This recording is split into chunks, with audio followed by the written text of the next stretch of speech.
Well, good morning, people. It's Coffee Talk Live. Guido coming at you from the left side of the Atlantic.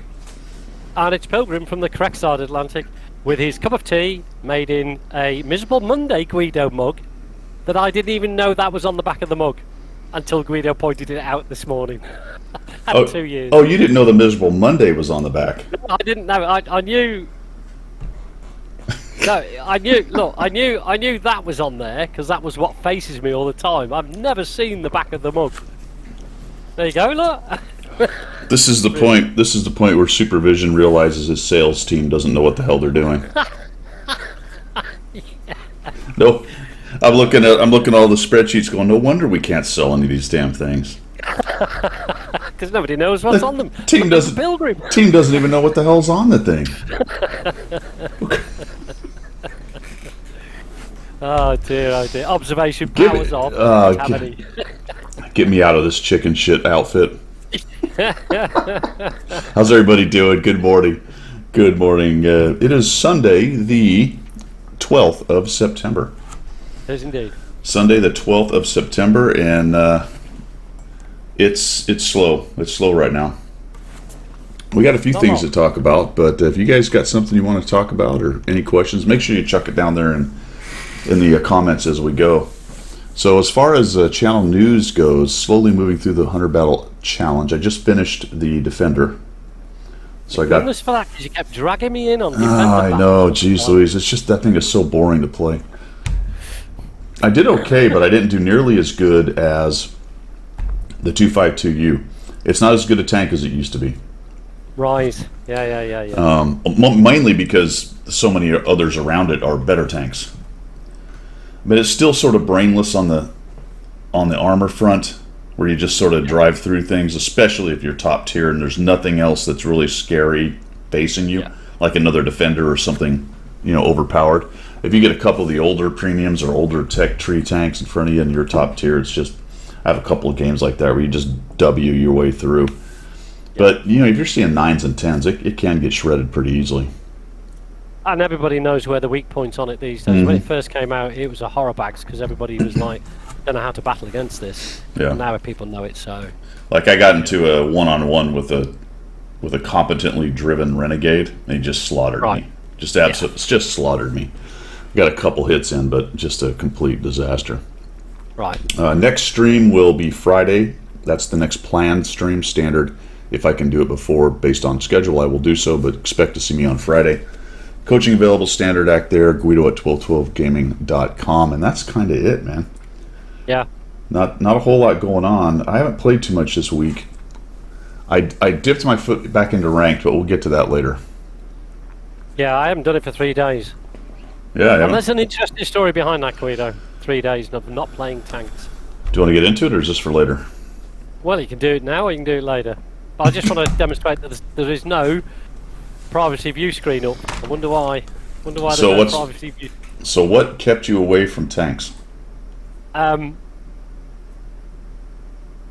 missus has gone. They've got the house journal. She's gone to my daughter's for the weekend to have a girls' weekend, whatever that means. I've no idea what that means. It's best not to. It's best not to delve into that. No, do you know what? It's just far too complicated and subject that I don't even want to get into that. So, I, of course, then thought, lads' weekend. No. When she left on Friday, there was a list of chores to be done. So I haven't been doing tanks because I've been doing the ironing, been doing the dusting, the hoovering, the fixing the shed lock, you name it, whatever. And I've still got the grass to cut. So I've had no time to myself while she's gallivanting getting sort of face packs or whatever they do. And lead wax and things, you know what I mean? I've been wrapped in my house. Face packs. I don't know. So no privacy from you. You're never going to walk in. You know you're doing it wrong, right? Do you know what? I need advice. When they leave, you're supposed to stop showering, eat Cheetos, and play games all day. From sunrise to sunset. I would have phoned me mates and we could have had a party, but I haven't got any mates. So I just did the housework instead. So yeah, unless she comes home early, there's no privacy. She won't walk in on me. That is literally one of the worst Class B bachelor stories I've ever heard. I mean, if that's what we have to look forward to as we get older. Yeah. I felt as I had. Right, just blow me down then. Blow me down, because I just felt like I'd achieved something this weekend, because I got a whole basket of ironing finished. Oh my God. Yeah. Pilgrim. Supposed to watch. I've got a new mate. Though, Guido. Do you? Yeah. It arrived. My mate arrived by post on Friday. Doesn't blow up, does it? It came from a very dodgy source, and I'll go into that later maybe. But here's my mate. Arrived on Friday. Oh, there we go, look. Do you want to know the name? Yeah. RNG. It's RNG. That's RNG. How do you do? RNG, the new head. All right, tell new the team member. See, No, Guido. No, you're not going to get that shot. RNG. No. now it gets better than this. Okay, first of all, show them the whole thing, because it's a head. It's a head. Yes, it's a head. Now, why have I got a head? You might ask. Why? Ask the question. Please tell the people. Right. Please. Right. I ordered this. Right. I ordered this head. I'm not sure. It's an alien head, isn't it? It could be female, I guess, but it's an alien head. No. But the only place I could order it from online quick enough was from a place called the Wig Store. So my wife does the internet banking, because I've got no idea how you do that. I go into the bank and I speak to a human being. She does it all online. She called me on Thursday. She went, "What are you ordering from the Wig Store? Because this is the only place I can get one quick enough. The Wig Store." So I said I'm ordering a wig, so I can go live on stream. I can take my cap off and I can have long flowing locks. And she just went, "You are never going to go live on public wearing a wig." So the challenge is next week to get a wig. I'll wear one on stream. No, there's not. So the reason why I got the head RNG, I might paint eyes on it. I'm not sure. The reason I got the head is because you know when you get stressed with the game. Yeah. You don't want to smash your very expensive keyboard. Yeah. Right? Yeah. You tend to throw your headphones down. Yeah. So to stop me throwing my headphones down, I've now got some. No, actually, it's just that I keep dropping them because I'm old. So I've got a head, so I can put the headphones on the head. Put them away. Now, that's the back of the head. Look, RNG. So then Guido explains to me a rather simple solution to my problem. This is a very clear, very telling look into the mind of Pilgrim right here, and such. Now you get a better idea of where kind of pilgrinomics came from and other various pilgrim things. Because what I told him is, I mean, I'm with Pilgrim. I'm with you up to the point of I'm angry. I want some place to put my headset. I get that. Yeah. Now, how that went from I need a place to put my headset to I'm buying a human-shaped wig head to put the headset on. That chasm should be much wider than the one that you traversed. Yeah, it's only this big. There should be about a dozen other options in between. I need some place to put my headset, and I'm buying a wig head to do that thing. Yeah. So I explained to him. Now this is just one of those dozen, but I have a hook that has a spring guy, and because my desk's about that thick wood, it fits perfectly. And I clip it on the edge of the desk, and I take my headset off. Yeah, I know. Or that's a bubble somewhat. my son has a standing one that stands off the desk. You take your headset, and it has a little hook that stands up in it. Right. But you have I have RNG. Oh, you have RNG. The floating, the floating RNG. the floating headset head. I don't know how many times we can say head during this without I don't know. Did we get paid for that? some kind of ban or something going on. Well, you do, RNG hates it. You see, we can do that now. When I stream with you and you miss that shot, I can go, RNG says no. Yeah. Well, you need to get RNG. You need to get RNG his own little headset, Yeah. so he can be he can be involved when this is going on, or she or it or whatever it's called. It's an alien. Yeah, it's an alien, really, isn't it? I mean, call it RNG the alien. I guess. So that was really the first. That was the first option that you came up with. Like, where did you get that idea?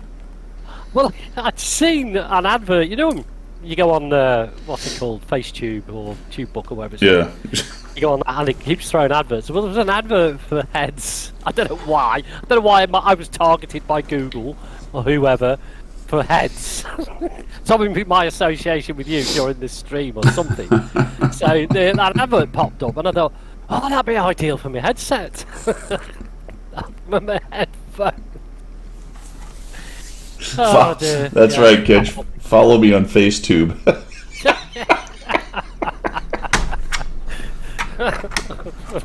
Follow me on the tube face. All right. Yeah. Oh, InstaTube. Oh my goodness. Yeah. All right. Jeez Louise, where were we? That was insane. Anyway, nice cup of tea. Let's go. Yeah. So I've got Sumatra blend this morning. Very nice. Very nice. Typical royal blend. It's the afternoon drink, of course. Somebody sent me. Did I mention? I don't know if I mentioned it. Maybe I'd forgotten. You didn't remember the name. You did mention the coffee you were sent. Yeah, somebody sent me a night. It was a Starbucks, but it was. I just looked at it in the freezer yesterday as I was like, I need to open that up and have some. Was it Morning Joe? Maybe it's. I don't remember. It might be Morning Joe. Anyway, I know I've had it before, but it's delicious. So I'm gonna tuck into that. There was a while there where I was making it in the percolator. You know, you put it on the stove and it's got the tube and it comes up and percolates itself. Cool. Yeah. You know, that's like my favorite way to make the coffee. But I've kind of fallen back into the ease of just chucking a Keurig thing. I've also got the little one that I can put loose coffee, so I can do a one-off Keurig with my little the little filter thing. Yeah. Is that the thing like a steamer? You've got like the handle that you put the coffee in. No, a Keurig it's got plastic little cups, and you just toss it in, and you close it down, and it punches a hole in it, and it just brings the hot water through, and it's so simple. And I mean, it doesn't make the greatest coffee. It can make okay coffee if you're doing the loose coffee and stuff. But as far as the ease, like you go stumbling into the kitchen, you just toss it open, you throw a K-cup, you slap down the lid, and you turn it on. It's beautiful. Especially this time in the morning for you. I mean, you know, it's early o'clock, isn't it? So you sort of stumble out of bed, and you just want to press a button, don't you? Yeah, it works like a champ. Okay, let's go to. Oh, it's time, I guess, to shill. Shall we? There's actually we need to. There's actually we need to. There's some things to shill about, actually. There is. Because there's a couple good tanks that have been chucked into the mix here. Oh, and there's something we don't want to see again, but it's back. Oh yeah, well, I have to mess around with my Chrome thing because once again I'm unprepared. This is why you get up an hour earlier than everybody else in the whole world, just to make it a complete. Exactly. I get up an hour to be unprepared. It's a genius move. It is a genius move. It's unheard of. All right, guys. So we got this is in the feature. The Sturv 81 is out there. That's related to the Sturv K stuff. Hey, right on. What do we got there? Oh, Bonzi. Thanks, man. Thanks for the sub. Welcome to Bonzi. Welcome to everybody, by the way. Sorry I didn't shout anyone's names. We've been babbling about RNG and random other stuff. Bonzi, have you met RNG? There's RNG, look. You need some goggles for him. I've got a helmet. I've got a flight helmet for it. There you go, tanker hat. Yeah. All right, the KB5 is actually out right now. Do you see how they word that up? The KB5 is the. If you look at the blurb, it's the monster tank that is a game breaker. Blah blah. It's rubbish. It's absolutely rubbish. It's okay. Are we shilling now? Are we? It's okay. It's okay. Yeah. It's got two great big cupolas on the front, which are weak points. It's also pref, right? I believe. Yeah, it is. You'll not see tier 9 unless you're between up with somebody. Tier 10. Tier 10, sorry. Yep. Unless you're between up with somebody. You rarely see tier 9s as well. CS5. Actually, lately you don't. There's a lot of pure tier 8 battles these days. A lot of people playing tier 8s. Tier 8's always been probably the most popular tier, but these days there's a bunch. The CS53 is out. I did some coaching several weeks back, and the person wanted to use these things, and I'd forgotten how good this tank is. Right. This is one of the good ones, folks. If you're still buying premium tanks and you don't have this one, probably not the best time of the year to start buying things unless you just really want it, because in theory there should be some good stuff coming up in Christmas. But there you have it. E25. Oh my gosh, E25. And the LEF. That's what you were That's what you were mentioning, right? It? Yes, it's back, isn't it? Yeah. It's back. The bane of the tier 5 life. I guess I'm not down there a whole bunch. A little bit. I mean, I play some tier 6s doing the challenge. They are annoying when they get to you, but I don't see too much of them, I guess. Well, when they go on sale, they end up with it just floods the whole That's game. true, yeah. And I mean, I do the tier 5 in that for the gold, because I've told everybody that if they kill me, it's 500 gold. So I do that. So I'm just part of the problem, to be honest. I mean, it can be annoying if you get into a tier 6 and tier 6, tier 5 game, and you got one of those and two M44s, and then you become the object of their affections. That stinks. Yeah, it does. That does stink. But to be fair, I don't see a whole bunch of them, dude. So I am doing a video on the best Bond tanks. You are, yes. I remember you saying. And I've kind of gone through them a little bit. I had a list, and I played a few, and I went, nope. And then, so I just kind of played through them and found the ones I liked the most. This thing is an absolute beast. Really? The Chrysler K is an awesome tank. Right. It is. Yes, Stickler. There you go. Stickler's question, is it worth getting? Yeah. This is probably, in my book, one of the best Bond tanks that there are. Not the special Bond, obviously, for ranked, but the standard Bond. Right. And it's available at times. It is available now, is it? Is it up? It is, yeah. Well, you can buy it or you can get it for bonds. Oh, right, yeah, of course, yeah. It's the Chrysler KGF, which is the same thing. Same thing. Yeah. Unless you're the guy in the replay that I sent you a week and a half ago. I mean, I actually died in that battle at the end. But what was I in? Let me just remind myself. Did you abuse one of these things? Yes, I did horrendously. I did horrendously because he bounced nearly every shot he took off me, and I got side on side with him, and he just couldn't do anything. Well, you don't want anyone on your side. I'll give you that. No, I mean, he was. Before I got to him, he basically he just drove at me, thinking I'm in a Chrysler K. I'll tell you what tank I was in now. I think he thought it was an easy option. I'll tell you now. Hang on. Now you are gonna end up shooting some gold in it, but you can still make money even firing gold. It only has like a 198 pin standard, which is not great, but it fires pretty quickly. It doesn't do a whole bunch of damage, but it does okay damage. It's just the frontal armor and side scraping on the thing. It's just a beast. Yeah, and I'm not disputing it's not a good tank. Yeah. It's just the poor guy who was opposite me that particular day must have thought that all his nightmares had arrived at once. And it was... When you and RNG showed up, he knew he was overmatched. Yeah, I was like that. Bounce! Bounce! Bounce! Bounce! And he must have been gritting his teeth. I think I was in the two... I was in the... one of the Soviet premium mediums. I can't remember what it was. And it's the one 274 Alpha. Yeah, it's the one that isn't as good as the 430 series. So Yeah. he probably thought, oh, easy meat. And he trundled towards me as if he didn't have a care in the world. Bounce, bounce. So I managed to get to his side. And I kept my turret side on, just Yeah. popping him all the time. Oh, dear. Anyway. Good Yeah, point. I mean, it's definitely got its weaknesses on its side. You want to keep your front towards them, but the front armor is pretty amazing at same tier. Yeah. They're both rear turreted. The K and the KGF are both, and that does limit it a little bit because rear turreted tanks are kind of funky to play. All right, so not much going on with gold here. Standard little kits, premium counts, the standard stuff. You can use a coupon. We get the vehicles. We got the 3045 Rudy is out, and the 227 is still out. And that's pretty much it. This is all the standard stuff down here. And we hit the specials. Round pounds are still out as well, isn't it? The bulldozer. Isn't that always, or is that a special? Is that one of the standards, is it? Yeah, when you get down to where the Lurva starts, these are all the stuff you can buy all the time. Yeah, so for whatever reason, the round pounds are always available.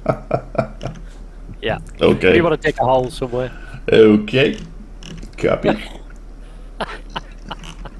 Even 90's always available. I didn't realize that. So if we go to specials, we've got same stuff. The Rudy, the T27. Jan Zika. That's for the T27. There's just not a whole lot going on, but I will say that did this change or something? Yeah, it does change just about 10 did minutes before we this start. literally change, or? Oh no, that was in featured with the CS52, I believe. Is that right? Oh yeah, CS52 is in. Yeah. Yes. Okay, that's the one I was really talking about. Mostly the CS52 is quite a good tank, so it's on sale. You can still get the E25 too if you don't have your fill of cockroaches. That thing goes on sale every once in a while to flood the game with those silly things. All right, and let's see. That's it for all that stuff.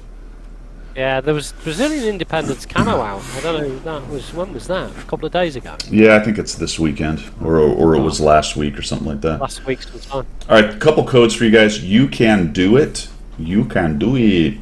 Which is a Basanti 44. That's Commander AF's code. Basanti 45, I guess.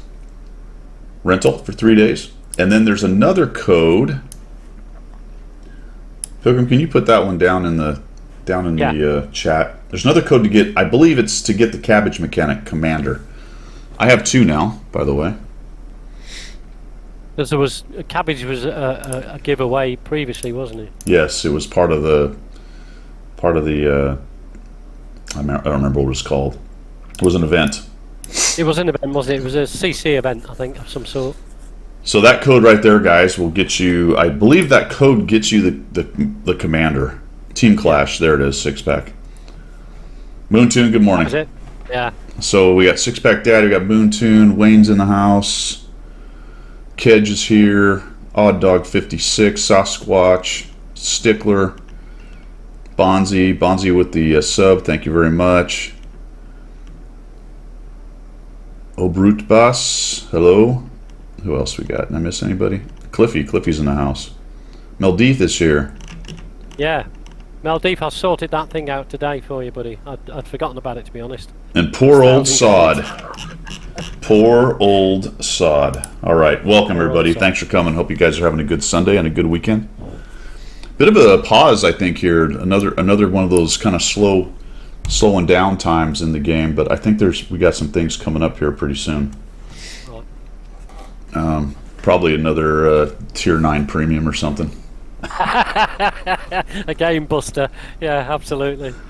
Yeah, it'll be an artillery tier 9. Well, we do have some big news attached to Cabbage Mechanic. We'll talk about that. I'm pretty sure everybody knows. We'll have a little discussion about that a little later when we're done chilling. I got to make sure Mama needs a new pair of shoes, kind of thing here. Yeah, Kedge has just tried that Cabbage Mechanic code and it works. Okay, good. So did you get a commander? Yeah, he says so. Good. So do that code, go to your barracks, and you'll see him. He's hanging out. This is my second one. I actually have 2 of those. So it's unfortunate that he's locked as a commander. Otherwise, I could turn him into something else, and I could have 2 cabbage mechanics in 1 tank. Yeah, that'd be cool, wouldn't it? I wanted him to be a loader. I didn't want him to be a commander. But I have to make him a commander of my T110 E4. He has some of the best voice lines, actually. Yeah, cool. Yeah, you're gonna like it. I actually enjoy. I put him in the 59G, and Did you in the gold one? yeah. So he has ones like go back to the garage, noob, or see you in the garage, noob, or something like that. After he kills somebody. Yeah. It's pretty awesome, actually. So I like it. I like his voice lines are good. Let's see what else we got. Missions and specials. It's a ×3 weekend, my friends. A ×3 weekend. Let's go back over to Chrome. We'll check all that good stuff out. We go into the ×3 and we've got, yeah, it did change. So the Swedish Delight, I'm getting off track. Squirrel, saw a shiny thing. Sturb 81 is a brand new thing. This just came up. So from the 12th to the 20th, that's why it was in the store. Yeah. And this article just came up. So you can, I thought it was just for sale recently wasn't it just for sale It was in the, with the Sturv K thing? Yeah, it was in the premium shop the other week. Yeah. That's one of those featured tanks that scrolls across the top banner. But now it's its own special that goes from the 12th to the 20th. Price. Well, that's a package. The top package is crazy money. Yep. Well, because they sell credits, and credits are really expensive. They are. I'm not saying they should be. I'm just telling you what they charge for them. No, you don't buy credits. Yeah, I get maybe. Yeah, don't buy credits. Don't buy credits. I mean, no, you can earn look, if you're living off the earnings of a high class lady, Fair one. spend all you want, go crazy. If you're an independently wealthy person and you just want to buy credits, but for the rest of us mere mortals, I just don't recommend buying packages that have credits. Just hit one of the direct, well, not directors, what they call the reserve things. Just hit one of those and just buy this, and then go buy your gold with some other discount with a coupon or something. And cut out the middleman of the credits. Now this one has 30 days of Watt Premium, but I mean you can do the math. We've done this multiple times, but take a look at what the tank costs. Take a look at what the gold would have cost you, and then the difference is this. You know what I mean? And if it makes sense, do it. Sometimes it does. Sometimes you look at it and go, wow, there's so much gold in the tank involved that I'm really getting the credits for nothing or very little. Yeah. But rarely. That's rare. Yeah. My recommendation is do that, go over to the gold side and get what you want. But it's super annoying when they put these freaking credits in these packages. No, it's almost a given, isn't it? I mean, and how they price credits is crazy. I don't know. I mean, there's that package in the gold store, in the premium store for I think it's £107, whatever that is in dollars, $150 or whatever. And you get 10 million credits and 10,000 gold. Why are you going to spend over $150 to get 10 million credits? Get out. So it's, what is it? Every 100 gold is 40,000. So 1,000 gold is 400,000. So 1,000 gold for 400,000 credits. And what is it for? Well, correspondingly, that's 4 million is 40,000 gold, isn't it? No, 40,000 gold. Oh, I only have 8,000. So what does 5,000 gold give me? 2 million? Yeah? Doesn't even get you a tank, does it? Yeah, 5,000 gold for 2 million. So 4 million credits is 10,000 gold. 4 million is 10,000 gold, so I go back. That's crazy. That doesn't buy you a tier 10 tank.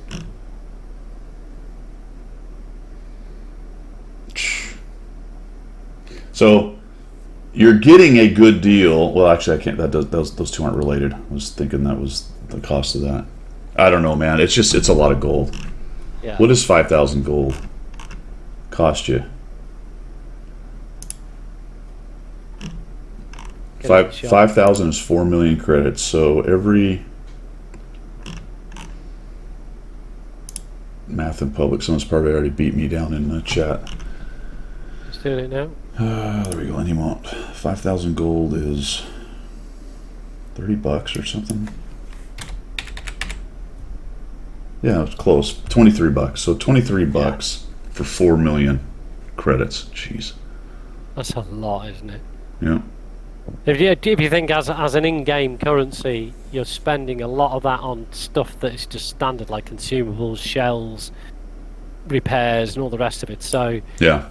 it's a lot of real money to be throwing at doing that sort of stuff, isn't it? Yep. You need to just earn it. Absolutely. Absolutely. Sammy's, how are you? Sammy's in.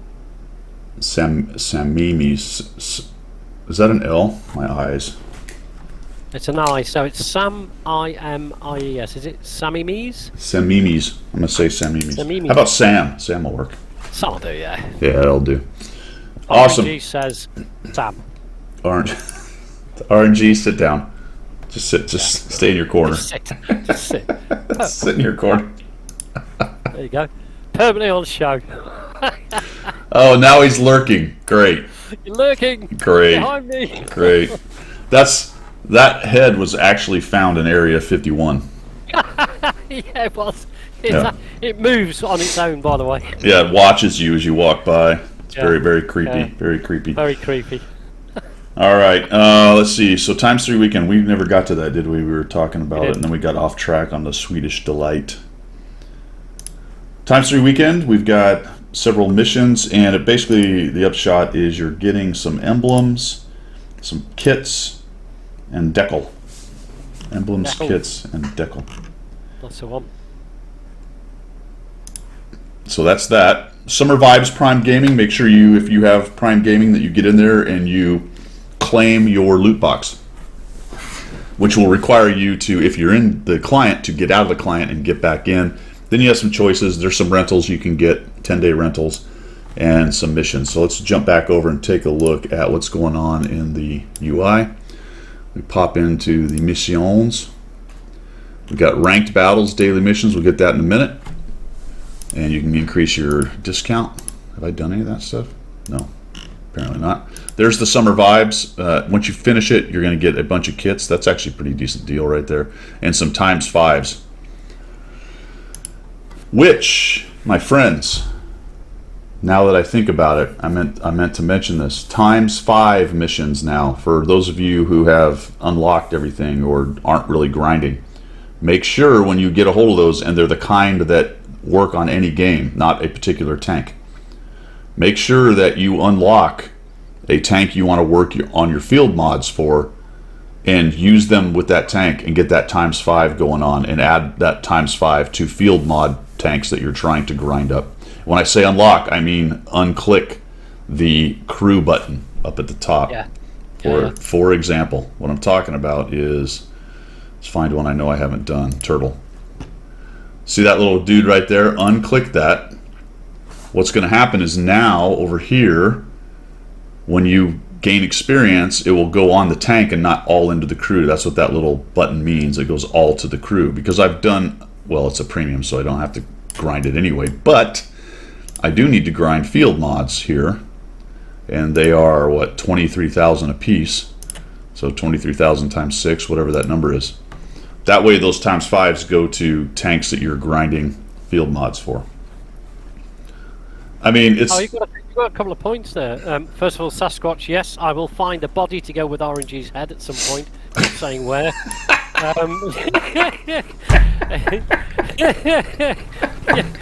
don't live far from the graveyard. We'll sort that one out for next week. Oh, dude. Pilgrim's Frankenstein shop. Yeah. Stitched on with big sticks. It needs to be like some weird Raggedy Ann body, like some kind of puppet or something. In fact, it's local Scarecrow week this week in the local village here, So all the kids have been building scarecrows and sticking them around the building. So I'm going to rob one from outside somebody's house. That's a big thing out there, actually. Yeah, it is. Yeah, the old scarecrow thing. But they love it because it's harvest season, isn't it? Coming into harvest season, so they do the old scarecrows. Yeah. And the kids do it from all around the areas. And I mean, there's some good ones out there. There's some really cool. They did a Marvel Comics one up the road, and I think they had like Spider-Man hanging off the wall and all sorts. It's got cool. Hold on. Spider-Man. Hold on. Sutek has thrown a spanner in the works here. Oh, is it really? Is it? I didn't see that. Times Is 5. it rentals only? Yeah. No, this is a times 5 from something else. How is it? Well, I don't know. I think this is my times 5s for everything. It looks like everything there, dude. Are you sure it's not both? You get the times 5s that are everything, but you also have some for the rentals, maybe? I think this times 5 right here is the one I got for. Oh, the Summer Vibes missions he's on about. Only vehicles that receive times 3 can fight. I have 3 of these left. I don't know, dude. Right. Yeah. See, I don't do Prime, so I can't check that out, to be honest. But... Go to the Prime Gaming missions? Well, are you sure there's not times 5s for the rentals? Specifically? Or are these missions only for the rentals? Oh, ooh, son of a... That's happened last time. That happened last time. I think the times 5s are good for anything. Right. After you do your times 3, by the way. So you got to do your daily, whatever the daily is. And then the missions are for the rentals. So there you go. Right. Which is nothing new. Yep.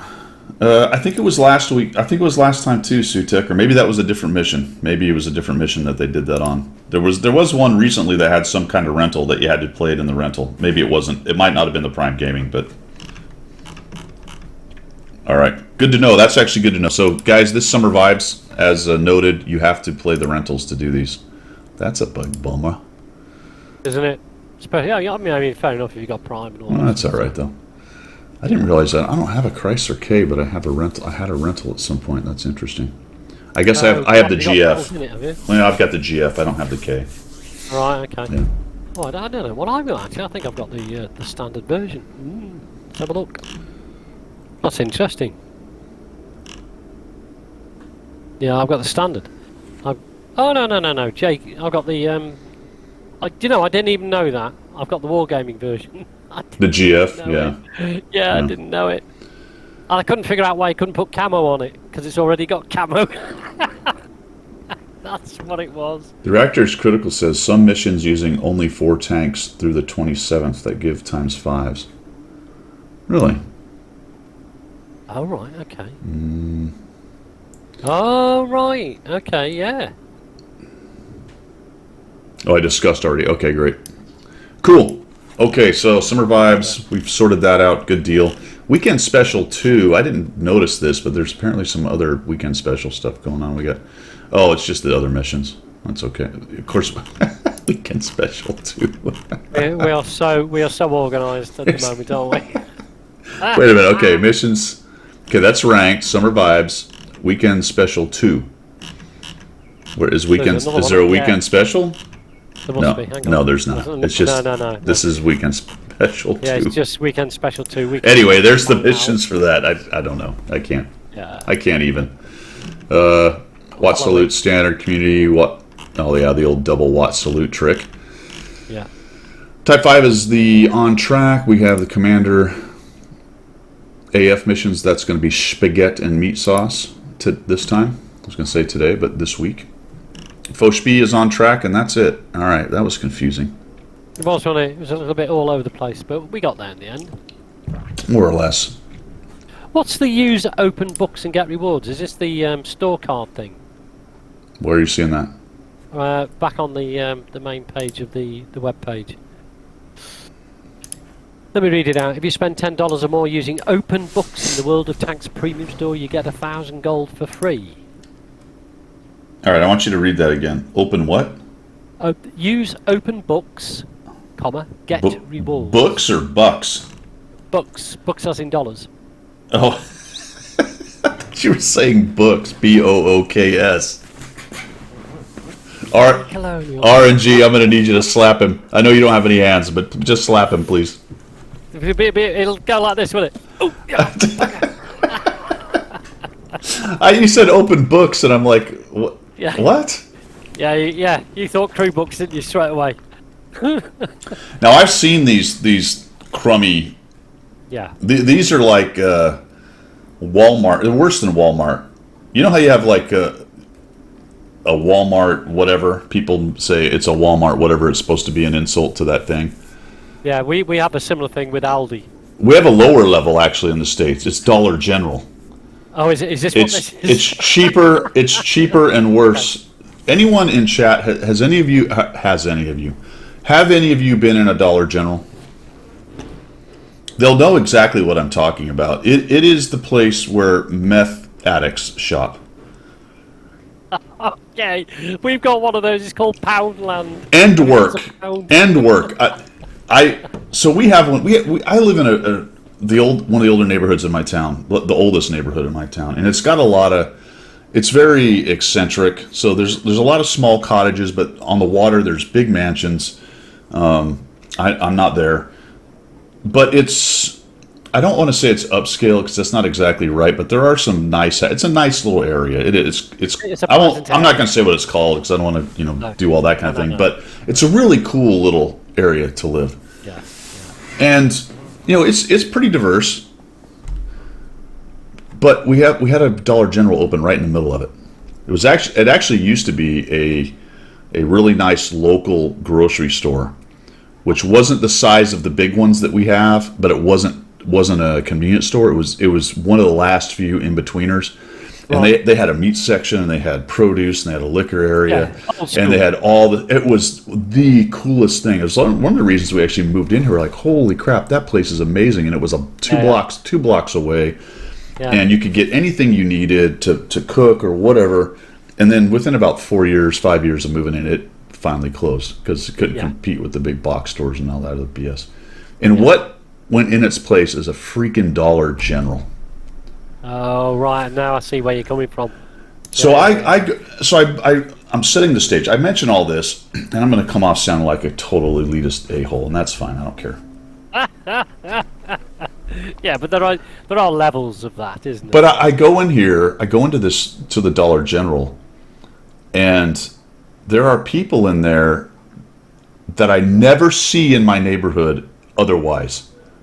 It's like a computer game. They generate at the door. That's the spawn point, and they go into Dollar General, right? Brilliant. And then they come out and they and then they slowly fade out and disappear. Awesome. I go in that place and I'm like, I don't ever see these people, and it's deep in the neighborhood. In theory, you should see them all over the place, walking around and what. I don't get it, dude. I cannot figure it out. It's amazing, isn't it, how they. We have a similar thing. We have Aldi, which is buy 'em cheap, stack 'em high, type supermarket. Yeah. And we have various grades. So we have Marks and Spencers / Waitrose at the top of the tree. So if you are landed gentry and you've got a bit of money, that's where you shop generally. That's where my wife's aunt goes. She refuses to go anywhere but Marks and Spencer because that's where the quality is, right? Yeah, exactly. It's exactly the same food, but it's better quality. But the thing is with that Reactor, I'll come on to Aldi's in a minute, but the thing is with that is that the Waitrose patrons, when they get their trolley and they put the pound coin in to release the lock on the trolley, they never retrieve the pound coin because it involves them going from their Range Rovers to the parking bay of the trolleys, putting it in and pushing the slot to get the pound back. So kids grab the trolleys and get themselves a pound out? No, not kids. People who shop in Aldi. They go around collecting the trolleys because that's a week's worth of shopping to them. Isn't Aldi a German store? Yeah, it is. They've invaded us with cheap and stack 'em So we're getting them. We're getting those here. You're getting them. Yeah. We are. And what I found hilarious, what town was I in? I was up in a town in Alabama at a wedding last year. Right. In a little town called Coleman, Alabama. I mean, the deepest, southest little town you can ever imagine. I mean, it's not a tiny town, but it's relatively small. I mean, Do they all play banjos there and that? Do they? not too far from city center, but I don't think so. Right in city center, but Right. maybe Okay. 2 miles out. There was an Aldi, and I drove by and I looked at it and I went, not only have they brought an Aldi, it looks like a European Aldi. It was so out of place in this Alabama town. It looked. I'm like, that one building looks like it is from Germany, because it is. It's this. I'm like, I saw those in Germany when I was there. That's exactly what they look like. Yeah. Yeah. I mean, to give Kedge his credit, Aldi's great for the stack them up, sell them cheap for barbecues. So if you want a whole wodge of bratwurst for your barbecue, if you want 200 of them, that's the place to go. Absolutely. Yeah. Cheap as chips, proper German stuff. But what's the other one that's in? It's not. Huh? No, not. Lidl? Well, Lidl is also German, I think, right? Yeah. No, your other one. There's Marks and Spencer, and there's the one level below. You get Marks and Spencer's, Waitrose, Sainsbury's, Tesco's. Tesco. Walmart. Tesco's Tesco's the same as Walmart. Mark. Well, the Tesco in my wife's aunt's neighborhood in the world is like any other supermarket. It's not a Walmart. Yeah. No. It's It's pretty. slightly above Walmart then. It is. Yeah, I'd say it's more like what we have, like Smith's, Publix, and others that are not Walmart. Right. Although, to be honest, I will give Walmart one thing, way over things like Dollar General. You go into Dollar General, it looks like a bomb's gone off. Like, I don't know what the workers do, but it's not sorting out the shelves. No. Crap is everywhere. I mean, everywhere. It's all disheveled, and it always looks like they're in the process of putting stuff up. Right. Like they never finish putting stuff up. Oh yeah, it isn't. Yeah. At least in Walmart, as a general rule, everything's on the shelves and it's clean. It's clean. There's crazy people in there, but it's clean. Right. Not Dollar General. Dude. It might as well have a dirt floor for how dirty that place is. You've got to remember that crazy. they've only just spawned at the door, though. They've probably been killed 3 times. Well, yeah, they just came out. Yeah, they just came out of the field and they're dragging their dirt in with them. Yeah. Amazing. Absolutely amazing. Oh, I'll tell you something today. Not today, but yesterday. For the first, I didn't realise, but yesterday. Yeah, that day, yesterday, Cambridge, as a city, this is a city. It has a lot of green open parks because of the university. The university owns a lot of land. I was happened to go past one of these green places where it's a picnic area for anybody who wants to picnic. And lo and behold, there was a herd of cows in there. And I was like, what is a herd of cows doing in the middle of a city on a piece of ground that's designated a picnic area? There was people picnicking and these cows are just going around. And apparently it's English bylaw that any green piece of land, the local farmers can drive their cows onto it to feed them. It was passed in the Middle Ages at some point, and it's never been repealed, that law. So this local farmer does it on purpose. On a weekly basis, he drives cows through the city onto this piece of land because I'm allowed to. Awesome. Brilliant. Absolutely brilliant. Jeez Louise. All right. I guess maybe we should talk about tanks. I don't know. Yeah, I don't think we need to, don't we? I think we're done.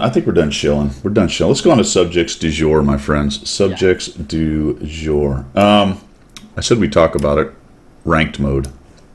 Yeah. I know. Yeah. Who's playing ranked mode? Any of you guys doing ranked mode? Who's playing it and why? What is your motivation? I think I know, but I'm not 100% sure. Who's playing it because it's an awesome game mode? Anyone? Anybody play it because it's fun and you enjoy it? Nope. because it's a. I'll tell you, man. Meldeeth with the gift sub to Nate Bow 72. Nice. Thanks, man. Very much appreciated. I think you had Sammy follow you as well. Oh, I missed that. Yeah. Samimi? Oh, right on, man. Thank you so much. Appreciate the follow. Welcome to the show, man. He's probably regretting doing that as we talked about Dollar General and Aldi for 4 hours and 10 minutes. Yeah, exactly. No one place to tangent. Thank you, Wayne. So Cliffy says, too late for me. I'm kind of there. I hear what you're saying. I don't like staying up all night chasing tanks.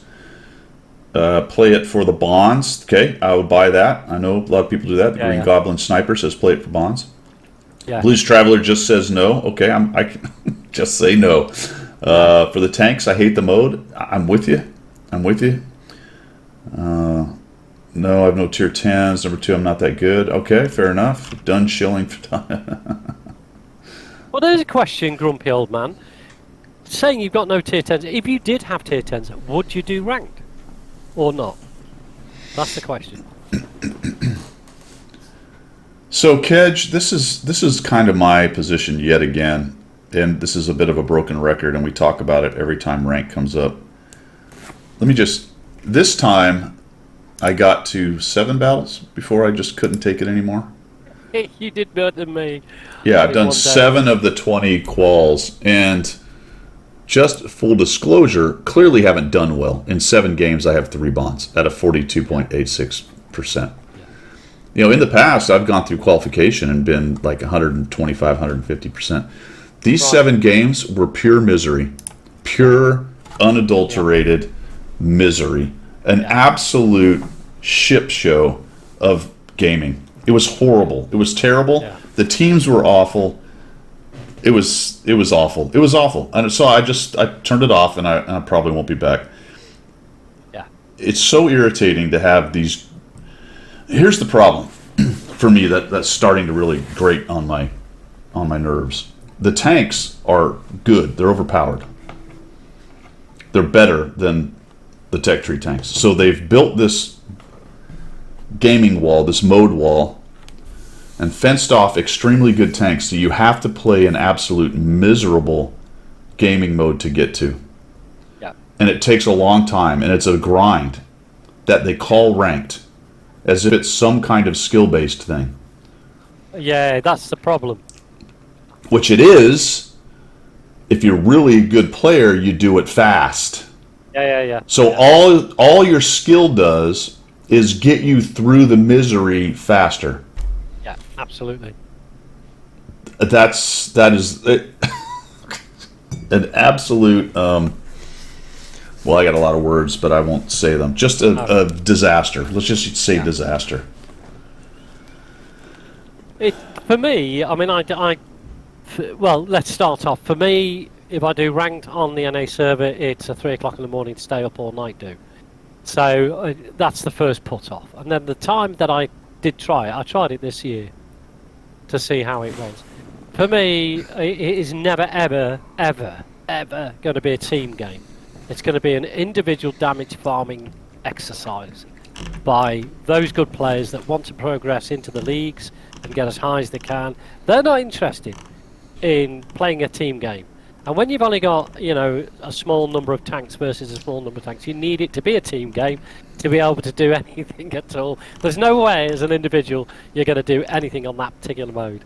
So after one night, I was like, that is me done. I can't do that again. It is misery beyond misery. I mean, I think that's spot on, Pilgrim. Let me just answer Reactor's Critical since he used some points for that. Absolutely, I like this tank. The buggy is actually pretty awesome. It's a funny old tank, isn't it? It's got lots of quirky things. Well, you gotta love a tier 6 medium that's thumping people for 240, even though the reload takes eons. You can see I've got 63% and 68 battles. So I am sustaining a pretty good record in it. Granted, it's tier 6. I tend to do good at tier 6. I'm a decent player, so that's a bit of seal clubbing for me. But still, I like that tank. All right, back to ranked. Spot on, Pilgrim. I agree with that. What you said what was the part of it that really hit home? It was the team play thing. It's a damage farming exercise. Yeah, absolutely. Like the game needed more incentive to be selfish in your gameplay. Now, I got it. It's ranked. That's kind of the whole idea. Okay, right? Yeah. You're the best player or whatever. Even though I disagree that it really does that. All it does is get you through it faster if you're the best player. And there's a gold league, and when you see people who are really good and they got these really high chevron rates, whatever the hell it's called. Okay, yeah, man, you obviously kicked butt going through it. For everybody else who wants to get to the tanks, it's just a misery. Yeah, yeah. It's not. If you're a good player, you don't need rank to show that you're a good player, because there's a million other ways of showing that. There's your stats or whatever you want to do. So the ranked for me, the mode is not right. If you want to do I'm the best player on the server type mode, then have a one-on-one. Like tennis or something like that. It's an individual effort. It's you against somebody else, not you mugging off your teammates and falling down. Yeah, thanks, Sutek. Chevron efficiency, that's it. Hello, Army guy. Hua. Army guy. Well, and now Heisenberg's touched on another thing that we've talked about in the past as well. The tank rolls thing drives me batshit crazy. Yeah. I mean, dude, the idea that the developers are going to incentivize you to play the tank in a certain way. Now, what they'll say is, we want to reward people for playing it based on its strengths. Unfortunately, what that becomes is incentivizing specific types of play with tanks, which may or may not be a good idea individually in individual matches, depending on what the map is, the mode, the other team's setup, blah, blah, blah. So now you can get people who are outdoing you experience-wise, even though you had more impact on the win. Yes. Yeah. And I do not like that. No. I had a Mana Core game. This is probably one of the ones that broke the straws back. There's always a game or two that does that. It was, I don't remember what the map was, but basically standard act with a 10v10 or a 7v7, we went all more or less one way. And they went more or less the other way. Well, we beat the couple tanks that were there, but they're on the cap. I'm in the Mana Core, and I come raging back. And I know that we're going to lose, so I have to just sacrifice myself and try to get a shot off on someone and decap, because we're down to like 3 seconds, which I do, and I die. Well, I'm near last in experience, but we lose unless I do what I did. Yeah, exactly that. I got nothing for it. Nothing. Yeah, that's right. Yeah, they're exactly that. If you're going to have that type of mode, then every action that you take as a player within that mode has to have an accountability attached to it that gives you some benefit. So whether it be if you outcap or outspot or do the most damage or fire the most shells or whatever it might be, pick your nose, whatever it is that applies to that game being a win should apply to the whole team. Well, so all that effort you put in, Well, and the devil's advocate part is that you do get something for the win. You get a better result in terms of placements and chevrons. So I do understand that that's there, but still, Kedge says camp and farm. I mean, it is. It's just you just want to last longer than everybody else and try to do more damage. You don't really care if you win or not. I mean, winning's nice. You want to, but the second it looks like you're not going to, it's even more selfish defensive gameplay. Yeah. Everybody then redlines or disappears and goes and does what they want to do with it. Yeah, no, I just couldn't get on with it. I mean, maybe it's just my okay, it could be me. It could be my own attitude to the game, and maybe that doesn't fit with the ranked. And why should it? And why should wargaming, do anything to help me with my attitude to the way the game's played? But as a mode, it doesn't interest me whatsoever. So Clifford touches on another subject, as skill doesn't recommend playing lights, and my stance on that is, if you can't play every tank and enjoy it, then what's the point of the mode? But what humans do, and what skill's doing there, and what is rational and makes sense if you're trying to get through the mode as fast as possible, is you find the min-max. You find the thing that works. You do the thing that works. It's not irrational. I'm not here telling people that they're crazy for what they're doing. It's completely rational. it makes sense. You figure out exactly what tank to use and how to use it to move through fastest. Yeah. And that makes total sense. But for me, a mode that requires that to get through it faster, where's the enjoyment? Yeah. It becomes almost work-like, doesn't it? Right. It's like, I don't need work. I've got one of those already. And that's, yeah, exactly. Now, I'm nothing if not a hypocrite, or wanting to have my cake and eat it too. I get it. That's where humans is what we do. I would like to get to the tanks, man. They're cool tanks. I want them too. I want to have access to them. Yeah. But they've put this ridiculous mode wall in front of them, which I thought we were kind of getting away from with Battle Pass, and we did in that case. But now there's still the ranked tanks that you can't get to unless you play this ridiculously stupid mode. Yeah. There are tanks there that I look at. I think that would be nice to have. I mean, I'm not a collector like you. I don't have every tank in the game, but there are certain tanks, especially in those sort of modes. I think that'd be nice to have. But there's no opportunity to get that, or because there is a paywall between me and that, and I'm not gonna go down that road. Reactors critical. See you, man. Sorry, Pilgrim. Just want to take care. But I just typed in all the best. But it is. I hate that saying. Play it and get the tanks, or don't. That's your option.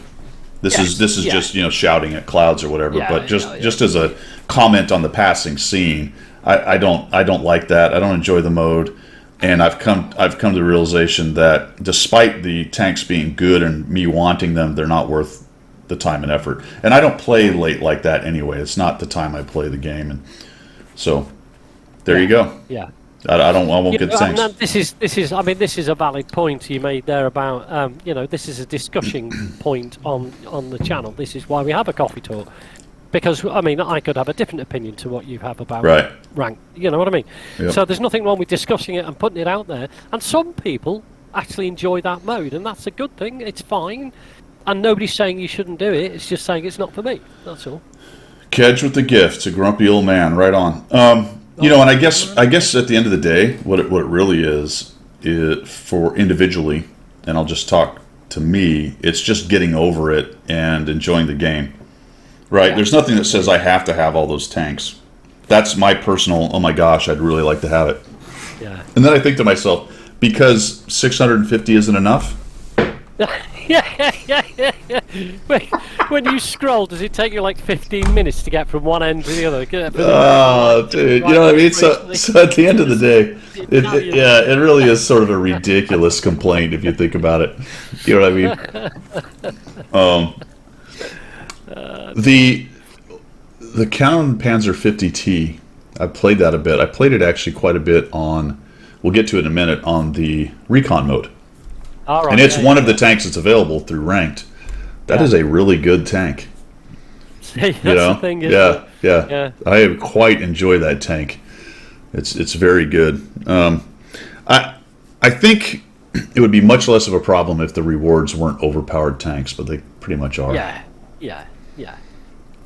Concept again, if you're not going to get that at the end result, it's probably less of an incentive to do that mode, isn't it? That's the point. It's sort of catch-22, isn't it? And the reward this time is that freaking beast, yes. 114 SP2 thing. Yeah. Can't get away from it, can you? I mean, that's the only thing. If that's how they incentivize that mode, then you'll never get away from that. That'll be, that'll be it. Suggestion is to put the ranked bond shop tanks in the general bond shop a year later. I know, Sutek. I've said that before. That there should be more access to these things that aren't. If you want to fence it behind a mode for a year, yes, then go. But by all means, go for it. Yeah. Why they don't make the things accessible is kind of beyond me. I understand they're trying to incentivize modes and things, but I think that's backwards. I think the mode should be the incentive. Yes, the mode should be an incentive. Should be good enough to want to play it because it's a good mode to play. Never mind what the results are at the end. So an enjoyable mode. The thing is about putting it in the bond shop is that for a year, the people who win those tanks will feel a bit special with that, and it gives Yeah. them a whole year of playing that. Because there's no way after a year you're still in love with the tank that you got. Well, and the way There'll be so much more going on. the way you limit the tanks in the economy, if that's your problem, if you think it's a game balance problem, which is interesting because I bet they do. They know they're overpowered. They Yeah. don't want too many, but they want some. They want people Right. incentivized. But the way you control that is you make the bond cost a lot. Yeah. But it's available. So if you make one of these things 50,000 bonds, Right. and then maybe it decreases over the years, but when you first put it in, at which point if you no kidding want to grind out a bunch of bonds, go for it. Yeah. Yeah, if that's your thing, because you're going to get bonds for every tier 10 battle you do, near enough anyway. If that's your thing, that's the way to do it. Kedge brings up another point. I did a video on the 10v10, and I liked it better than the 15v15, but I said in that video that it's not nearly as good as the 7v7. And I sort of know why they don't do ranked as 7v7, because figuring out the chevron thing is kind of going to be miserable. The only way to do it is only the last guy on the team doesn't get a chevron on the winning team. Otherwise, otherwise the breakout is kind of weird. If 2 of 7 don't get a chevron on a win, that's going to drive people crazy. That's I think that's why they kept it at 10. But I believe that 7v7 is the superior ranked mode. Yes, yeah, I think it is. And I think they could probably work out the chevron thing so that everybody isn't screaming blue murder when they're the bottom 2. I mean, they could work something different on that. Yeah. I'd have to think about that, but yeah, there would definitely be a way working around that particular problem. Yeah. But 7 versus 7 is a lovely, fast, dynamic. And do you know what? All the good players love dynamic play. That they do. They love the mediums. They love the fast tanking. They love the fact that they can flex. Oh, good word. And all that sort of stuff. So you will always get people coming into that mode, and people like myself who are not so good would like to come into that mode because I like maneuver warfare. When we have these battles, I it really struggle when it comes to the brawl at the heavy point. I'm like. Stickler, I think to your question, why play ranked if you know the tanks will be for sale later, is the exact same reason people do marathons, even though the tank is on sale or will be on sale later. Yeah. So you give discounts to them, or you give them free at the end for the tank. That's the reward. I think that's the exact same psychological thing that would work with it. But there you go. Yeah. Well, Sutek also says that, and plus all the other rewards like gold and bonds and all the other stuff they attach to it, so there'll be things to win on the way, sort of thing. Stop it, Hisenberg. That's two woke brigade. That is, mate. Well, I mean, that's everybody get a partition 7. Yeah, I don't think this my contention with ranked is so much that people can't get through it because they can. That's why it's so miserable. It's this weird hybrid of grind and supposedly ranked. If you're good, the only thing being good in ranked does, is get you through it faster. Yeah. How is that ranked? It's, you know what I mean? And that, I know that's the basis for the whole game, really, at the end of the day, for the grind. If you're good, you get through the grind faster. Ranked sounds like, hey, let's rack and stack who's the best. I have no problem if they want to make a mode where that's truly, only the best players get the top reward. But that's not what we have. What we have is this weird suffering trail of tears mode if you're not good, that you can eventually you can get just enough done that you can get the top reward tank, whereas the good players are already done. Yeah, they're already done and in gold right now for this particular one. Yeah. I mean, you get people that have like over 200% efficiency on chevron. I mean, they're done. Yeah. There's obviously it's like anything though, Guido. It's like any mode in any game. There's a way to not jury rig it, but there's a way to progress through any sort of mode at the optimum level. Yeah. And then it's the people who find that optimum level that get through it, Whereas people like myself will just plug away day after day after day, just hoping for the best. Well, let's be fair and honest, though. The really super unicum good players are going to blaze through it with any tank. Yeah. They're that good. Yeah. If they also min-max the plan, they go through even faster. That's always been true. I mean, it's not a case of saying, oh well, anyone can do it if they play the right tank. That's not it at all. But you can improve your odds, whatever your skill level. If you play the right tank and do the right things according to the role experience crap, you're going to maximize your potential, whatever that potential may be. Yeah, we should get tangent chevrons. Yeah, we'd be on top league. We'd be gold league, wouldn't we? Oh man! All right, so that's enough ranked crap. The next one is Recon, and here's a little good news. I like all three of those maps. Yeah. The current iteration. What do you guys think? Yeah, they're starting to grow on me. Yeah. I didn't immediately hate any of them like I did. Especially, I don't remember which map it was in the first iteration. One of them I couldn't stand. The airfield one, that was horrendous. Oh, that was awful. That was the worst. Just a big long runway with some cover either side, wasn't it? Yeah. The other two were okay. I kind of liked I kind of really liked the. Where's the maps thing? Factory one, the one with the factory in it. Isn't Yeah, yeah. Now these three. So I'm finished. At least I could do the surveys. I'm not finished with the thing. I won't finish because I'm done playing it. But what did I pick? My number one was, I think, Place of Power. I liked the best. Number two was, actually, they don't ask you to. They say best and least. Right. I think it was Foothills was my least. Right. I liked it okay, but the middle was sort of useless for lights. It was too close to everything. You really could not work the middle without getting spotted from somebody here or even a medium sitting up here. It was just, there wasn't enough cover to kind of do your light tank thing. But I think with a little bit of adjustment, Foothills could be quite good too. And Volga I liked. That was pretty good. Although the middle was... I've not done any of that. I'll probably do some after this today, and but I got another day to do it, haven't I? Actually, the middle in Volga was more useful than Foothills because there was a lot more cover and hills and things to hide behind. So lights did have some work down here. Lights could kind of do some things, but of course you're in a big pit, so that wasn't great because this hill up here could kind of dominate everything that might get spotted down there. See, Blues like the last three. Blues like the water down the bottom then. It's ice. Right. Okay. Yeah, you can drive on it. Right. Okay. Yep. See, actually, who was it? Blues liked the last three and didn't like these. Well, these are more wide open. Yeah.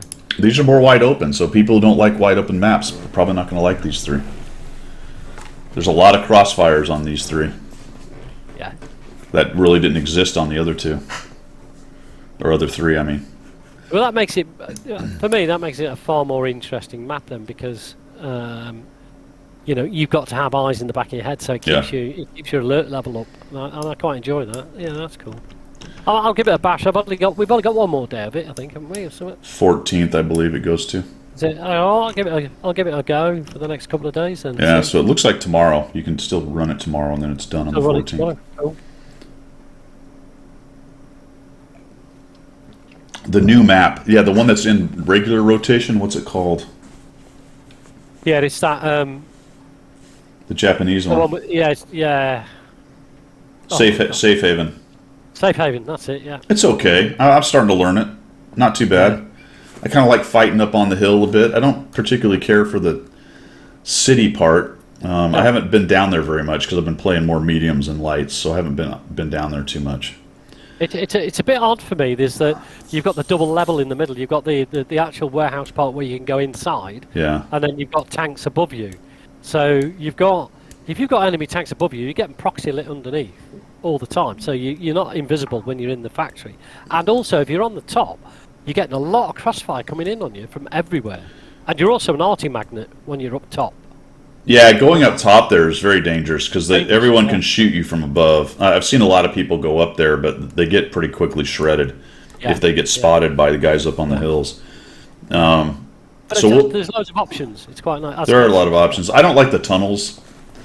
My camera, I know they've done a good job of kind of fixing the major problem, but it's still hard to kind of control the camera and figure out what you're doing in the tunnels.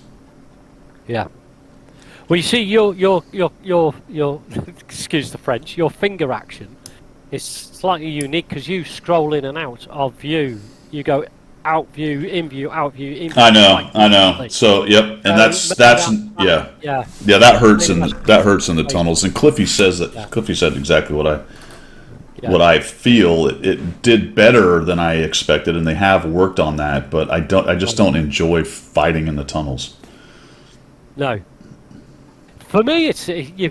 Once you're in there, you're fairly much trapped. There's no getting out of there. Is there? Well, you're You've either got to fight pushing it through out. or backing out. Yeah, it's not Yeah, like yeah, you can flex exactly. Yeah. anywhere. You're in the damn No. the ultimate channelized lane, right? There's Yeah. nothing. You can't do anything but back out or go forward. That's all you Yeah. got. Yeah. I guess as you get deep, there is a turn off. You can go, I think, left. You can go out. It's a T, basically. I believe it's. Yeah, you There's, can. I think. Yeah. I think you can get out. It's getting there, though, isn't it? yeah. If you're spotted early enough, you've got no chance. Yep. All right, so that's recon. All right, that brings us to I think probably the big event, which is Cabbage leaving Yeah. or resigning, I guess. Interesting situation. So basically, for those of you that don't know, and I imagine most people do here, World of Warships obviously had a kerfuffle with the Yukon ship and Little White Mouse and some other people, and a bunch of the CCs left, made resignation videos. We talked about that the last couple of weeks, I believe. Yeah. One of the pieces of fallout is, "Hey man, nice shot." That was his gamer tag or whatever you want to call it. Came over from ships over to the tanks on the NA office. Right. Genesau, I believe, was his original World of Warships name. He was tied to the whole thing somehow. Got moved by the company. Was in the tanks group, which is completely separate from the ships group. They work in the same office, but they're not. It's two different divisions, two different games, obviously. And then, for whatever reason, was recently let go from the company. Right. Okay. Yeah. Yeah. Take from that what you will, but at the end of the day, it doesn't sound very kosher, does it? Well, and so obviously the next thing that happens is Cabbage Mechanic leaves because of that. Yeah. Now we talked about this on stream. That's not a lot of information to go on. Everything past that is speculation unless you've personally talked to the people. Yeah. Cabbage Mechanic did make a tweet, or I think he tweeted it as a picture or something, but it's a fairly long statement. But sorry to announce, I'm resigning as senior manager of community and events on the World of Tanks Americas team. Not be appearing in any more streams. Pretty nice comments, really, overall. Right. Basically says, hey, the majority of the company, great, I enjoyed my time, thank you for the opportunity, all that good stuff. But here's the upshot. I'm making this painful decision because of the recent termination of an employee on my team that I believe to be a kind and competent individual, for reasons that I personally perceive to be illegitimate and incredibly persistent campaign to unfairly scapegoat him by the leadership of his former team, which I believe is the people he has the beef with, not obviously all the way up the chain, because he's mentioned this multiple times that it's a couple specific people. Desperate to have anyone at all to blame for the most recent incident of what I perceive to be a toxic corporate culture perpetuating a cycle of serious errors that stretches back at least 4 years, well before his time on that team and with causes well above his pay grade. Right. Very, very interesting situation. I mean, just kind of in the frag pattern, not exactly connected, but sort of connected. This, rarely do you leave a position like this without a fallback plan. No. No.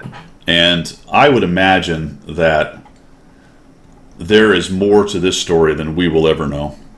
Yeah. There's probably some personality issues in there as well. So I don't know if maybe there's a boss at that office that sort of controls the two teams or something, some kind of thing like that Cabbage doesn't like. I say this in pure speculation mode as a CC. I have no idea. I've met Cabbage. He's a nice guy. I don't talk to Cabbage. I don't know anything more about it. So don't take anything I'm saying for gospel. I'm purely guessing. Just based speculation, isn't it? Well, yeah, and purely based on working in large organizations, having multiple. There will be that hierarchy. There's got to be a pinnacle somewhere. There's got to be, there'll be the two teams, but in fact three with World of Warplanes. So they will then be some way on the employment tree. There will be a meeting of minds where there's a senior management group that oversees the whole thing. So yeah, absolutely. Well, I assume there's somebody who's kind of in charge of the NA office, and somebody between Cab and further up the chain at the home drone up at the mothership he's not a fan of, I would imagine. Yeah. So his point, it appears to be to me, is that they scapegoated a lower level guy for a problem. Were after him for some reason and got rid of him. Now, my other understanding from reading other things is the guy's made some other mistakes in the past, and I don't know, dude. I don't know, but for us, the result is that Cabbage Mechanic is leaving, and now my question becomes: all right, when you see things like this happen in organizations, there's usually secondary, tertiary fallout, which is what we're seeing with Cabbage Mechanic. You might go, "Oh, Ships has a problem. That doesn't affect us." Well, guess what? It appears now to be a more endemic issue in the office than you thought. Yeah. And now the guy that kind of has built this CC program and what's going on in tanks is on his way out. The question becomes, what's next, right? Yeah, exactly. You've got you can apply logic to all of that, and actually it sounds correct, and I think it's right. I think the fact is that when something goes wrong on the scale of the World of Warships debacle, then there is a deeper problem within the whole of the team. So the wargaming team that's involved with all that. So it could be down to one man or one person, should I say, being an absolute a-hole, or it could be a policy thing that people are not happy with, or whatever. But we'll never get to know that. But if people have a moral stance, and I'm quite sure for Cabbage there was a level of morality in this. All credit to him. But I do think that before he went, he would have already had something in place. Yeah, and I hope he does. I hope he lands well, and it's onward and upward for him. But in terms of what we're looking at for, since we're here still doing this kind of thing, it would be very unusual for the fallout we've seen in World of Warships with all the CCs moving or leaving, and all the various issues that they've had, and all of the bad press generated by bad ideas. Yeah. It would be very unusual that this one lower level guy was the only guy that screwed up. Yeah. You know what I mean? The problems are far deeper than that. Yeah, this dude's a worker bee. No one else seems to be, Now, maybe people are being fired. I don't know. Maybe people have moved to different jobs. Never know if the senior area manager's been moved on to. Sure. So I don't know. But as of right now, it doesn't appear to be so. No. And people figure that out pretty quickly who watch this. You're like, Dimitri blah, blah, blah is moving from whatever to whatever. We hear about that stuff. But nothing, crickets so far, man. So right now, it looks and smells exactly like scapegoating. Yeah. Right? Absolutely. That's the appearance, and appearances are everything. Yeah, absolutely. Especially with a game like this. Right.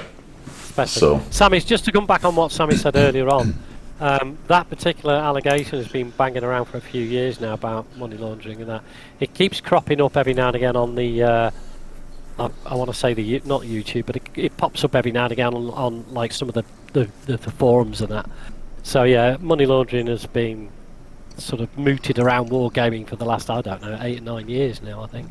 So that's nothing new, guys. Well, that gets into a lot of different international laws, and Yeah. different countries look at things differently. So, Yeah. not a defense. I don't know. No, it's I didn't far too see. complicated a decision. I did not see Little White Mouse's response, but I do. Did There, she do a response? Oh, I thought she just kept it quiet. no. Oh, well, there you go. So Cabbage, to be clear, I have no problem with Wargaming continuing to use the Cabbage Mech content. It's an honor for me, even though I try desperately. I can't stress enough that I have nothing but love and respect for the vast majority of the company. So he's said this multiple times. And I thought that was, that's really about the best you can do. He had a piece to say. He had something to say. It was clearly aimed at someone or some couple ones, or not very many. He didn't name names. He didn't get the torch out. Yeah, exactly. A bit of dignity about it all. That's cool. And he mentioned that for the vast majority of people, I enjoyed my time. That's the best you can do, because there you go. Good on him, and I really do hope he's got something. I'd like to see him part of the DayZ team, actually, and sort that bloody game out, because that's winding me up just lately. But yeah, I hope he's got somewhere to go, and as you say, it is onwards and upwards for him. Yeah, absolutely. He went out with style, didn't he? Good man. Yeah, I don't know, man. If you have a link for Little White Mouse's stuff, I did read something she said on one area. Oh, there we go.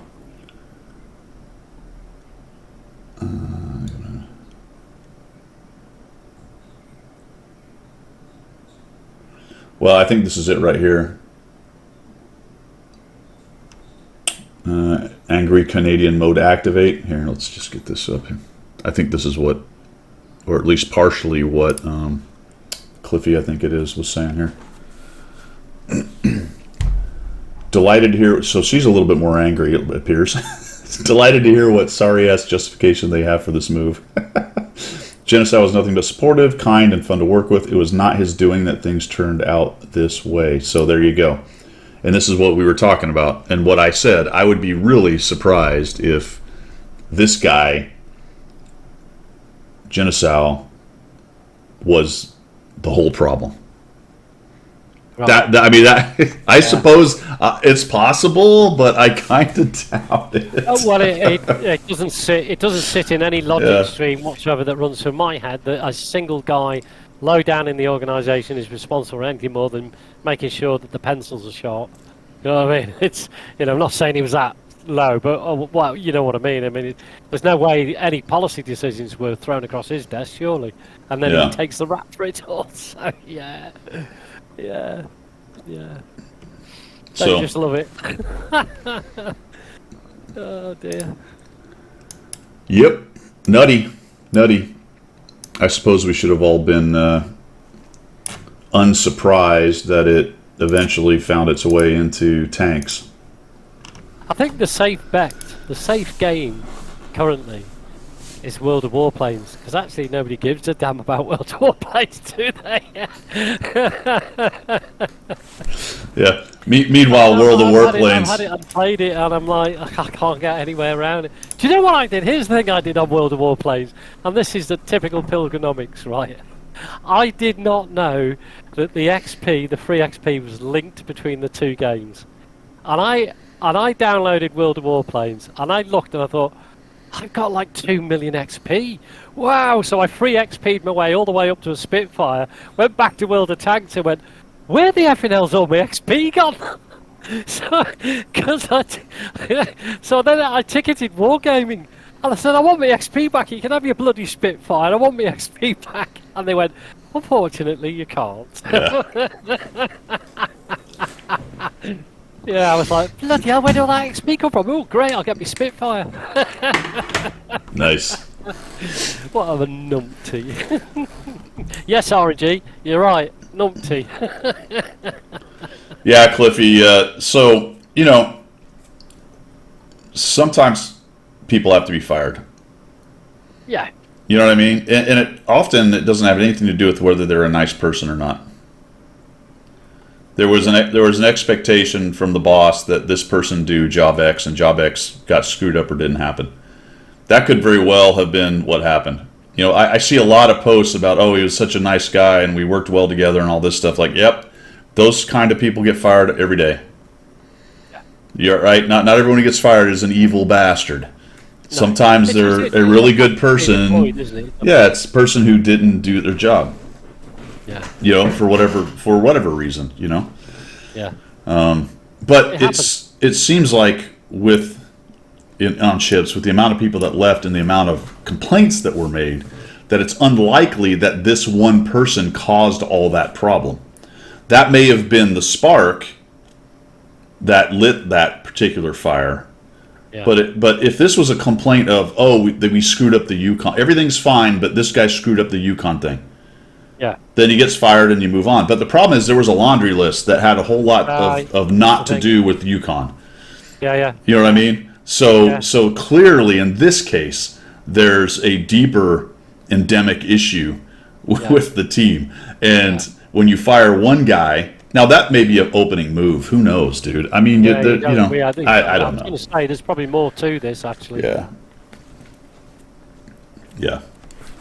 Yeah, Cliffy. There was more stuff, absolutely. But again, I don't think this guy explains the laundry list of complaints that the CCs came up with. You know? Yeah. No, I think at that level, as a CC, you don't have all the inside information. Of course, you don't, but you have a little bit more of a nuance about how it all operates together. So, and collectively, see, this is all about team building, and you know this from your days now as an instructor and all the rest of it, and being in command. You form a team and you build up on the strengths of the team, and you create an ethos. So Cabbage would have had that sort of team ethos and the team working together and everything else. And quite rightly, if he found that something was happening that was damaging across the board, he stands up and gets counted as the manager or whatever he was. Yeah. And all credit to him. But there will, as you said before, there will be fallout. I think there's fallout from this World of Warships debacle right across the company, because there has to be. Like maybe. Yeah. Right? Yeah. Maybe. I don't know. Cliffy's bringing up good points. We've seen stuff like this happen in the past, and nothing really happens. But let me just be the devil's advocate, though. Let's say this all went down and nobody got fired. Yeah. Then we'd be talking about how they don't listen and they don't do anything. Yeah. Right? Maybe it was the wrong person. Maybe it was the right person for the right reason, but the optics are bad because there's actually somebody who's higher up who's actually the issue, which is probably true. That's probably actually based on what I'm seeing. Yeah. On my experience and knowledge, that's the problem. There's someone or someone's above. The honest truth about NA is they're the redheaded stepchild. They are. My stepchild's redheaded. They're Cinderella before Cinderella, became Cinderella, right? They're doing. Absolutely. Yeah. And Cabbage Mechanic, great guy. He was a middle management guy at best. Yeah. And the guy they fired was a worker bee. Yeah. Yeah. Well, but like they say, shit rolls downhill and stops at the bottom, doesn't it? And so that's where it sits. Yep. And to be honest, I've experienced it a lot because I've been in large corporations. Not so much in the military, I must admit. In the military, it's everybody stands up and be counted. But in large organisations, there is definitely a lot of Teflon shoulders at a high level. Stuff slides off their backs like nothing else, man, because they know how to play the system. They know how to make it look as though it wasn't down to them. Oh, absolutely. That's how you. Yeah, that's one of the ways you advance in situations like that. I will say, you mentioned the military. The thing about the military when someone gets fired is obviously they don't get kicked out of the military unless it was something illegal or UCMJ kind of idea. Generally, when a commander or someone gets fired, they just get sideways moved up, shifted away to some staff job or some whatever. Yeah, absolutely. They get promoted and put in a staff job. They get a loss. You're in charge of the bottles now. They get a loss of confidence, and now they're some lieutenant colonel sitting at the Pentagon making coffee kind of thing. Yeah, absolutely. That's what I like about here's about the British military. Between the commissioned and non-commissioned, when you reach a non-commissioned rank of a level, and you are of a decent enough I guess, standard. They will offer you the chance to go for a commission, to go to Sandhurst and all the rest of it. When I got my warrant officer class 1, within 2 years I was offered a chance to go for commission. And yet the only jobs that, we call them LE officers, late entry officers, because I was nearly 40 years old by then. And they call them LE officers. And all the jobs, I researched all the jobs that LE officers were doing. Not one of them over the last 15 years of that period were in a command position. And every one of them was a staff officer at a general headquarters making tea for the general. And I went, do you know what? No, I think you can keep that. I'm not gonna revamp my whole career, start all over again. Yeah. I can make bloody tea for a general. Yeah. It's not happening. Yeah. But that's the way of the world, isn't it? Well, I see Cliffy with more info on Cabbage. Apparently, he didn't really have a plan. Oh, did he? Yeah. He just did. He jumped off. He jumped off the cliff, but looks like he's going to try to do some, personal projects. Good luck to him, man. Good luck to him. Must have been so. That indicates to me that it was bad enough. To actually just walk away from it. And that, yeah. Yep. Wow. Don't know, man. I've got a job for him if he wants. What's that? Next time my house general goes away for the weekend, he can come and do all my household chores, and I'll just sit here and just enjoy the weekend. So maybe he could hold your headset. Yeah, he could. I wouldn't need RNG. No, you wouldn't need RNG. You're fired, RNG. Go. Get out. Yeah. All right. Well, good luck, Cabbage Mechanic. Hopefully, we don't have to worry too much about all that mess. That's pretty much it, other than your contest. Oh gosh, yeah. Right. Well done, me at Maldives. Right. I better go and get RNG. It's screaming on the floor. Hang on. Yeah, Wayne. That's 100%. But we'll see how it goes for him. I don't know. Right, where were we? Contest. Right. Death won the contest last week, by the way.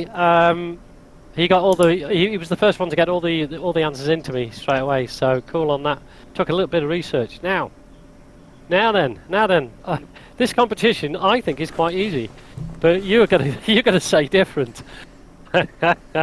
As always, Guido, you will say that's bloody complicated. That is, but it is a question about England, as opposed to the good old United States of America. Jolly old. You will need to get your Google fingers going. Jolly old.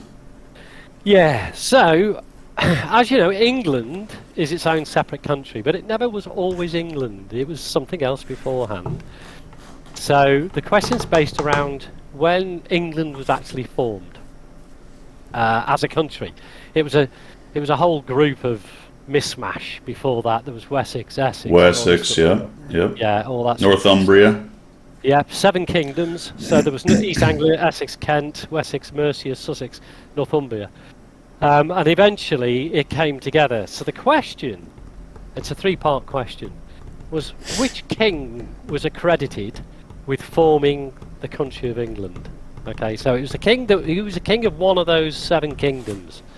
7 mismatches kingdoms, and he actually managed to kick the Vikings out, deal with some of the Jocks, and also the Vikings that came back over from Ireland as well. By the way, I was going to say they came back. Yeah, they did come back eventually, but by then we had England, so it was a little bit better off. But right.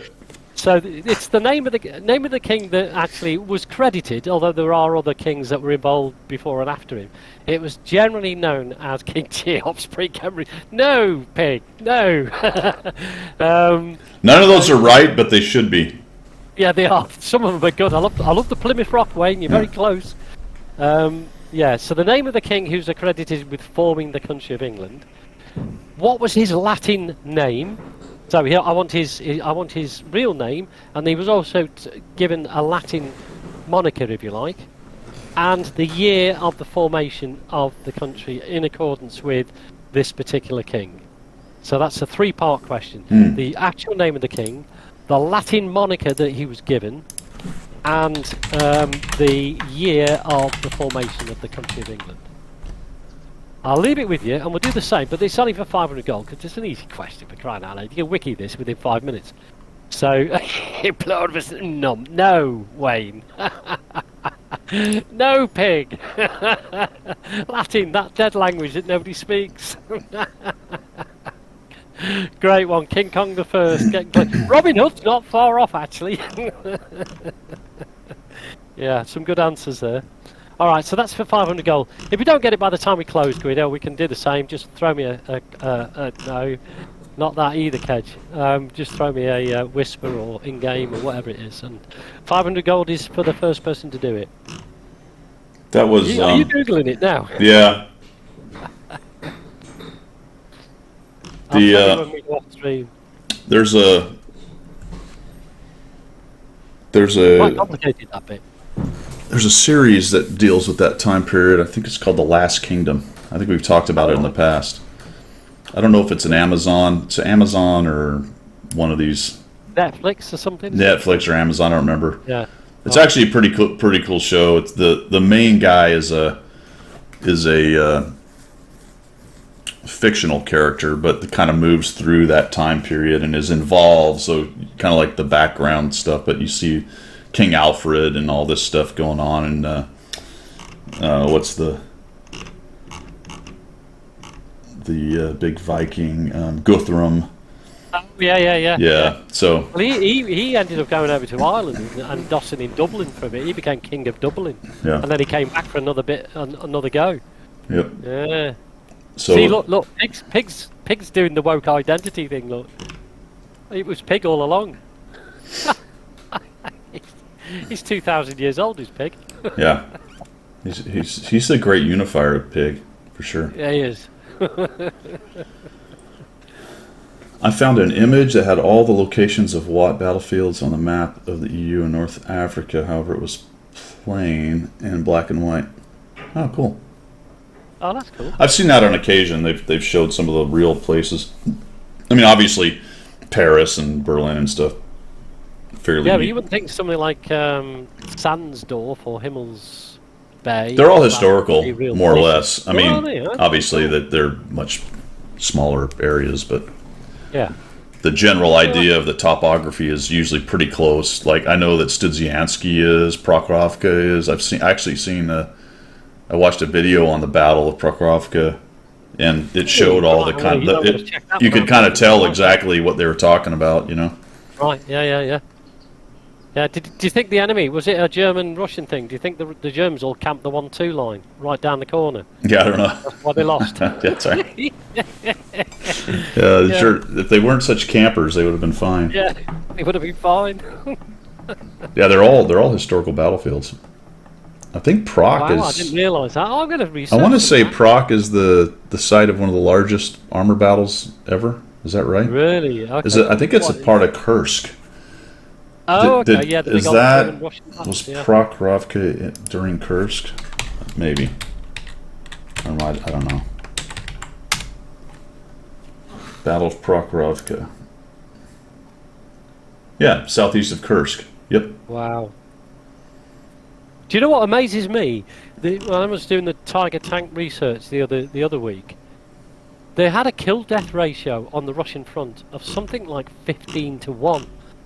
They would take out 15 Soviet tanks for every one Tiger, and yet they still didn't win because all the Russians did was kept producing T-34s by the millions and throwing them. Oh yeah, because they just completely out manufactured them. Manufactured them, yeah, because obviously the Tiger was over-manufactured over 8 years, wasn't it? So, you know, but yeah, I mean, you know, the kill-death ratio was out of this world. It's still lost.